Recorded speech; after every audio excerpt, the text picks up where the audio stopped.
Sie hat Scheiches mit Jiddisch Theater euch jetzt gehabt, oder ist es gewesen Da im besonders? Land bin ich gewesen in Maurice Schwartz's, sein letztes Spiel.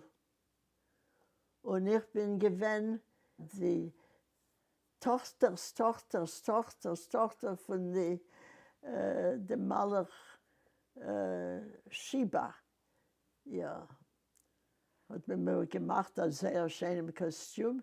Aber ich habe doch ein wunderbares Kostüm mit mir gehabt. Blau mit Silber, ein breites Kleid. Ja, sehr schön, klar.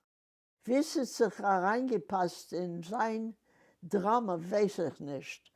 Na, da bin ich in einem sehr schönen Kostüm und ich tanze. Ja, es hat gar nicht gehabt zu tun mit seinem Spiel dort. Das war sein letztes Theaterspiel, Maurice Schwartz. Ich gedenke noch seine Augen.